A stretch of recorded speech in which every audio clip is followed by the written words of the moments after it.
일단 잔등 할 거거든요. 근데 아마 기억이 날지도 몰라요.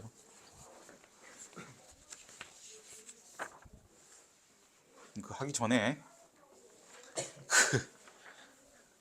뒤에 있는 프린트 볼까요? 글 읽는 법, 많은 3세를 위한 글 읽는 법 적혀 있는 거 보이십니까?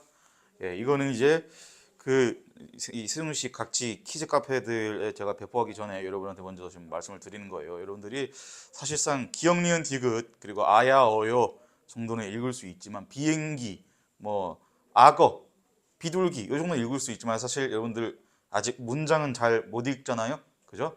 그래가지고 이 키즈 카페에도 제가 여러분들이랑 비슷한 수준의 강의를 해야 되는데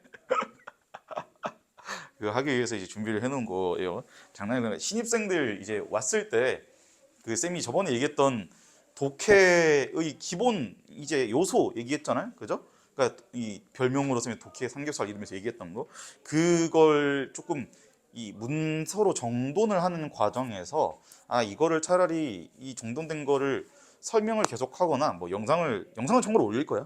영상을 올리는 방법도 있겠지만 문서로 좀 써서 그 특히 예시도 같이 포함해서 알려주면 훨씬 이해하기가 좀 좋을 것 같다라는 생각을 했어요. 그래서 늘 이 수업의 발전을 위해서 이렇게 노력하고 있습니다. 서원아, 아시겠죠? 서원아. 근데 제 수업은 곱셈이라고 제가 저번에 말씀드렸나요? 인풋이 0이면 아웃풋도 0이에요. 어차피 우리 공부해야죠. 그죠? 남들도 어차피 해야죠. 그렇다면 이왕 하는 것 정말로 우리가 이 의미 있는 결과를 이 결실을 맺어야 될 거 아니에요. 그죠? 어차피 해야 된다라는 거 그러면은 열심히 해서 남들보다 잘해야 합니다. 그래서 그 읽는 법을 말씀을 드릴 건데 이게 정말로 어떻게 하면 그러니까 독해의 메커니즘이 어떻게 되는 것인가 글을 어떻게 읽으면 되나 그리고 실제로 글을 읽을 때 이 글 읽는 능력 우리가 흔히 얘기하는 독해력 뭐 피지컬 뇌지컬이라고 하는 그 역량들이 어떻게 키워지나에 대한 설명인데 이제 그게 어떻게 키워지나 사실 중요한 건데 그건 다음 시간에 이제 설명을 하고 일단 지금은 기본적으로 우리가 뭘 신경 쓰면서 읽어야 하나를 얘기를 할 거예요. 그 3요소 삼겹살의 발전 버전이라고 생각을 하시면 돼. 그래서 일단 기본적으로 제가 저번에도 얘기했어요. 저는 이제 수업할 때 이 뇌피셜로 그냥 왠지 이러면 성적이 오를 것 같아 라는 얘기하는 거를 가장 싫어한다고 했잖아요. 실제로 근거가 있고 조금 검증된 이야기를 하고 싶은 건데 그래서 저번에 얘기했던 게 우리가 언어라는 것을 이해할 때 실제로 세 가지의 이 요소가 있다고 이야기했어요. 그게 첫 번째가 기호였고 그 다음에 뜻이 없고 그 다음에 지시체거든요. 그죠? 그러니까 뭐였어요? 이 기호는 말 그대로 글자를 이야기하는 거고 근데 그 뜻은 그 안에 담겨 있는 어떤 우리가 일상적으로 떠올리는 의미예요. 일상적으로 떠올리는 의미고 지시체는 실제로 맥락상 지칭하고 있는 무언가를 의미하는 거예요. 근데 좀 엄밀히 말하면 이 뜻은 쌤이 의미라고 니네 이해하기 좋으라고 얘기를 한 거긴 한데 조금 더 이 뭐랄까 정확하게 말하면 지시체를 제시한 방식이라고 알면 조금 더 정확하긴 해. 근데 지금 우리가 이 독해력을 키운다라는 실전에 써먹기 위해서는 아 이게 글자 자체의 의미를 얘기하는 거구나 정도로 이해해도 큰 문제는 없겠습니다. 그래서 제가 뭐 금성, 샛별, 개밥바라기별 이런 거 얘기했던 거 기억나죠? 다 제시하는 방식, 이꼴 뜻은 다르지만 지시체는 같은 거예요. 그래서 뜻과 지시체는 다를 수 있는데 이게 시험에서는 어떻게 발현이 되나를 이제 봐야 될 거 아니야, 그죠? 그래서 그때 저번에 얘기했던 게 이제 만약에 독서라고 가정을 해봅시다. 독서라고 가정을 하면 이 위치에 당연히 이제 특히 문장이 들어가겠지. 그 다음에 요 위치, 뜻의 위치에는 실제로 지문에서 정의한 것이야. 제시된 정의. 혹은 관계. 아이고. 그러니까 예를 들면 우리가 머릿속에 알고 있는 뭐 기억, 그다음에 뭐 책상, 의자, 라면, 뭐 도덕 그리고 경제, 법 이런 단어들이 있긴 하지만 실제로 우리가 비문학 지문에서 만약에 어떤 개념을 정의해주면 그 순간부터 우리는 그걸 이 일상의 의미로 읽으면 안 되는 거잖아.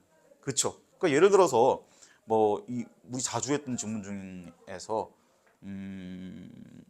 미감적 판단력이라는 것에 대해서 칸트가 따로 정의를 내렸잖아. 그렇지? 그럼 그것을 이해하는 능력 그리고 그것과 그 대응, 그러니까 그 대립각이었던 이 규정적 판단이 어떤 관계를 가지나, 그러니까 취미 판단과 규정적 판단이 어떤 관계를 가지나, 그리고 규정적 판단은 또 뭐라고 이 지문에서 데피니션을 두었나가 중요한 거예요.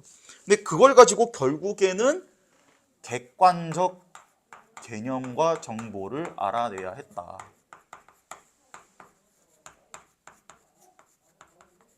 그러니까 쉽게 말하면 이게 규정적 판단이라는 단어가 있고 이 지문에서 이야기하기를 뭐 이성과 지식과 개념을 통해서 부여되는 것이다 뭐 이런 식으로 설명을 했는데 다른 설명도 참고해 보니까 이게 규정적 판단이라는 거는 개념을 통해서 이성을 통해서 보편 객관적인 설명을 부여하는 거구나 정도로 우리가 이해할 수 있겠죠.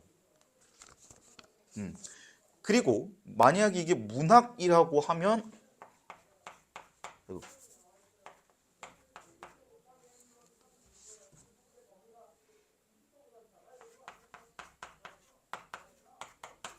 얘가 이제 어떻게 된다고? 이 자리에 꽤 많은 게 들어갈 수 있죠. 시어가 들어갈 수도 있고 뭐 소재가 들어갈 수도 있고 종결 어미가 들어갈 수도 있고 그다음에 표현 방식이 들어갈 수가 있고 뭐 서술 방식이 들어갈 수도 있고 점점점.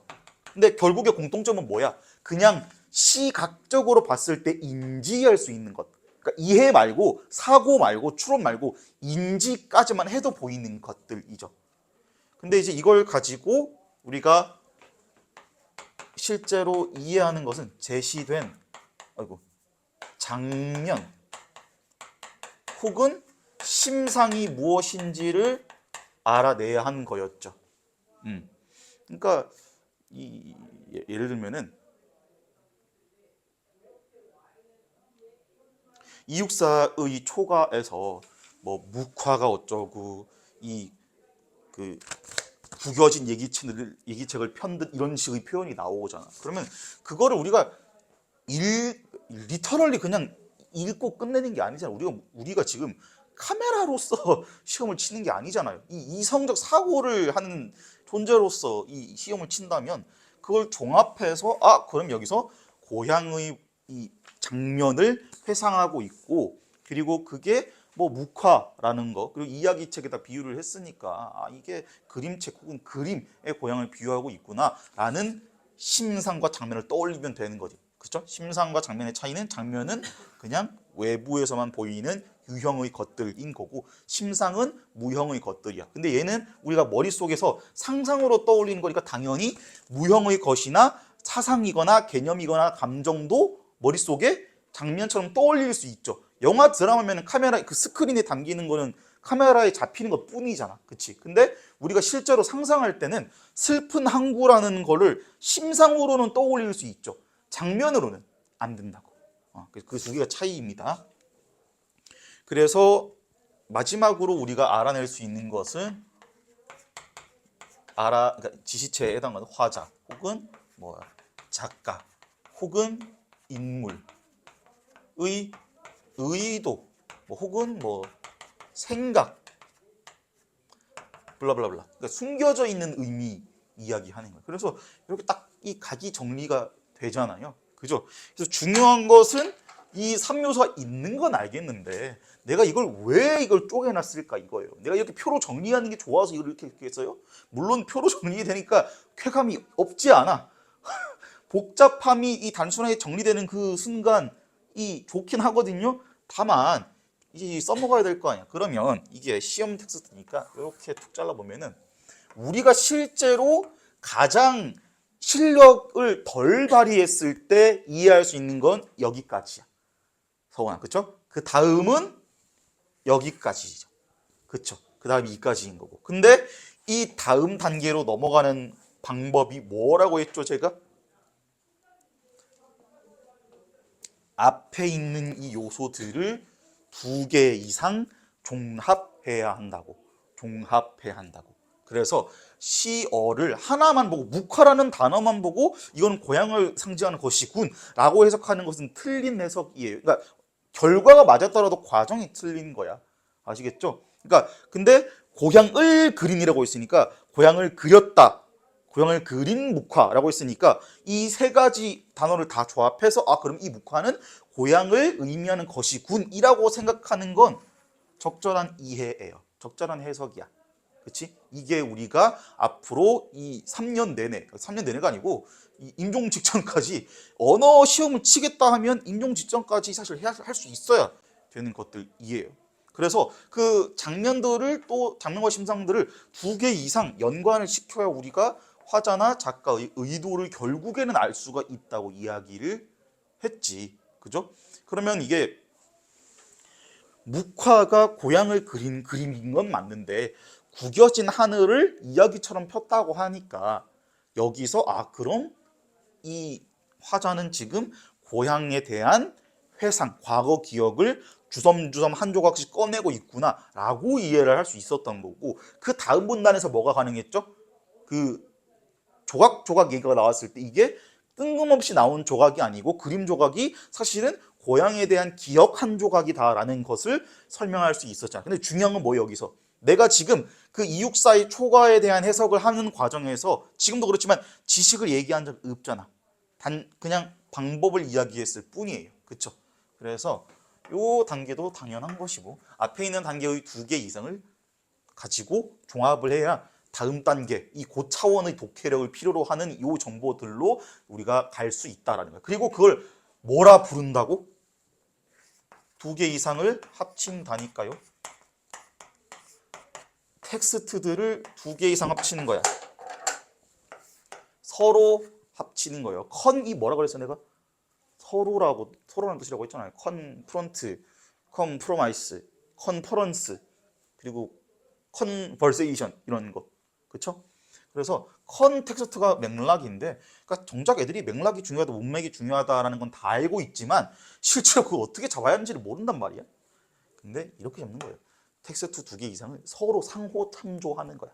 아시겠죠? 그러니까 여러분들 그거 하나 아셔야 돼요.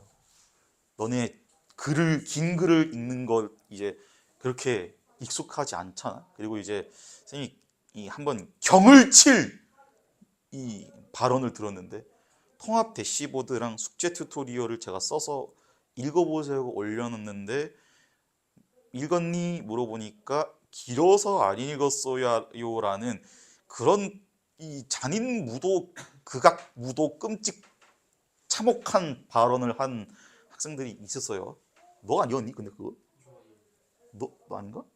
하여튼 이제 이게, 그리고 너네도 일부 포함되겠지만은 다른 학생들이, 다른 이 경쟁자들이 어쨌든 이 쇼츠와 릴스에 빠져서 긴 템포의 사고력을 준비할 기회를 많이 놓치고 있을 때일수록 우리가 그걸 갖고 있을 때의 이 희소성이 훨씬 커지겠죠. 희소성이 있다면 나중에 우리는 그 수요에 대답할 수 있는 몇 안 되는 사람이 되겠죠. 그죠? 서원아? 12년, 16년 공부하고 AI로 대체된다는 그런 이 재미난 농담의 주인공이 되지는 말자고요. 아시겠죠? 아주 즐거운 이야기죠. 대단합니다. AI가 발전 속도가 굉장히 빠르긴 해요. 무서울 정도로. Anyway, 지난주에 얘기했던 건, 전번에 얘기했던 건 이까지인데 이번엔 조금 더 제가 발전을 시켜봤어요. 보시면 여기 태도라고 적혀있지. 그러니까 태도는 어떻게 대해야 하는지야. 그래서 왼쪽이 보이는 것이야. 우리한테 지금 눈으로 보이는 것. 그래서 약간 인지 어쩌고 얘기한 거예요. 얘는 이해하는 것. 그러니까 조금은 머리를 써야 되는 것. 그리고 얘는 보여야 하는 것이에요. 가장 안쪽에 숨어 있는, 가장 찾아내기 어려운 부분인 것이죠. 실제로 출제 포인트가 여기에 굉장히 많아요. 아시겠죠? 그 얘기도 했습니다. 제가 지난주에. 그다음에 피드백을 할 때는 어떻게 해야 되냐? 요 부분을 내가 지금 이 3단계로 나눠놨잖아. 너네가 문제를